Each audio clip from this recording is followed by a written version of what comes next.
பெரம்பலூர் மாவட்ட செய்தி மடல். பெரம்பலூர் மாவட்டம் வேப்பந்தட்டை வட்டம் எறையூர் கிராமத்தில் பெரம்பலூர் அரசு பொது சர்க்கரை ஆலை உள்ளது. இந்த ஆலையில் நடப்பு 2023-24 ஆண்டிற்கான கரும்பு அறவை பணி கடந்த 8ஆம் தேதி தொடங்கியது.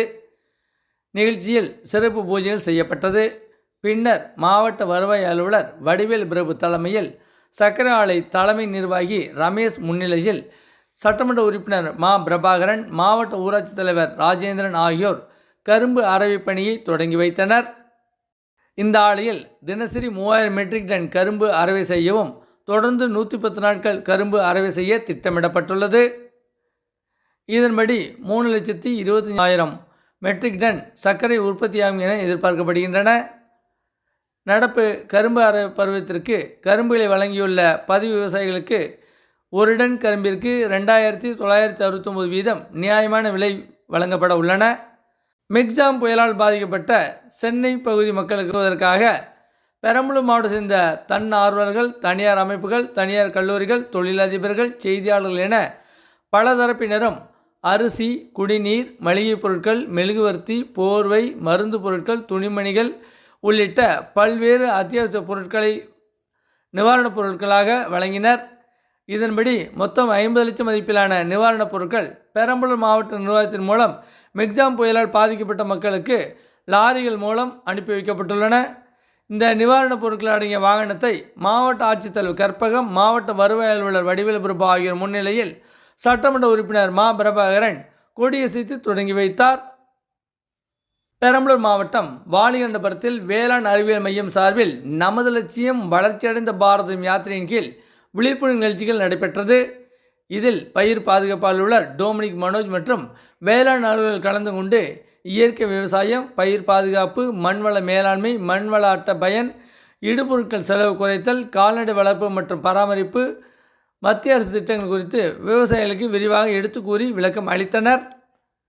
இதைத் தொடர்ந்து மதராஸ் உரன் நிறுவன தொழில்நுட்ப அலுவலர் சரவணன் ஆளில்லா விமானமான ட்ரோன் மூலம் பூச்சிக்கொல்லி மற்றும் களைக்கொல்லி மருந்து தெளித்தல், நானோ உரம் தெளித்தல் ஆகிய குறித்து செய்முறை விளக்கம் அளித்து அதன் மூலம் விவசாய பயன்பாடு குறித்து விளக்கினார்.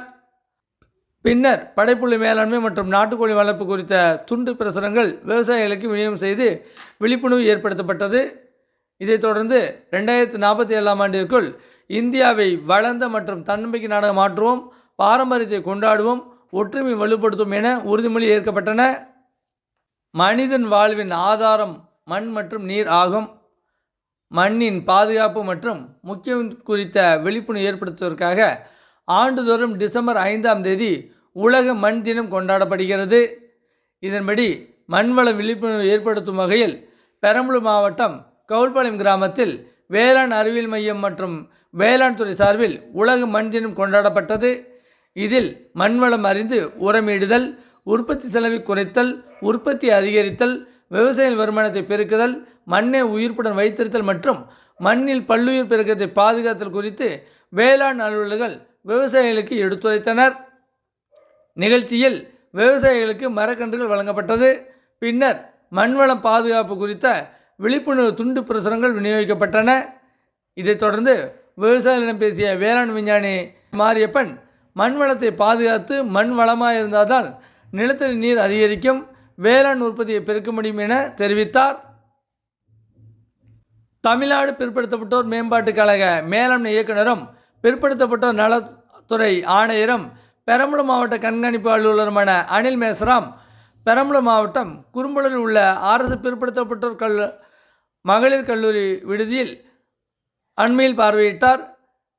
இவ்விடுதியில் உள்ள நூலகத்தை பார்வையிட்டு அங்குள்ள புத்தகங்களை எடுத்து படித்து பார்த்தார். இதைத் தொடர்ந்து மாணவர்களுக்கு அளிக்கப்படும் உணவின் தரம் குறித்து பார்வையிட்டு ஆய்வு செய்தார். பின்னர் அங்கிருந்த மாணவிகளிடம் அரசின் திட்டங்கள் முழுமையாக வழங்கப்படுகின்றதா, தேவையான அனைத்து அடிப்படை வசதிகளும் உள்ளதா என கேட்டறிந்தார். ஆய்வின் போது மாவட்ட ஆட்சித்தலைவர் கற்பகம் உடனிருந்தார். பெரம்பலூர் மாவட்டம் குன்னம் சித்த மருத்துவ பிரிவில் மத்திய அரசின் ஆயுஷ் திட்டத்தின் கீழ் ஆங்கில மருத்துவம் இல்லாமல் உடலில் உள்ள நோய்களை குணப்படுத்தவும், மனதை சந்தோஷமாக வைத்திருக்கவும், புத்துணர்ச்சியாக வைப்பதற்காக யோகா பயிற்சிகளை கொண்டு சிறியவர்கள் முதல் பெரியவர்கள் வரை என அனைவருக்கும் யோகா பயிற்சி அளிக்கப்பட்டு வருகிறது. இதன்படி ஆயுஷ் சமுதாய நல அலுவலரும் சித்த மருத்துவருமான அன்பழகன், யோகா பயிற்றுனர் முருகானந்தம் ஆகியோர் ஆரம்ப சுகாதார நிலையத்திற்கு சிகிச்சைக்கு வந்தவர்களுக்கு யோகா செய்முறை பயிற்சி அளித்தனர். இதைத் தொடர்ந்து 100 நாள் திட்ட பணியாளர்களுக்கு யோகா பயிற்சி அளித்து விழிப்புணர்வு ஏற்படுத்தினர். அகில இந்திய வானொலி செய்திகளுக்காக பெரம்பலூரிலிருந்து எம். செல்வராஜ்.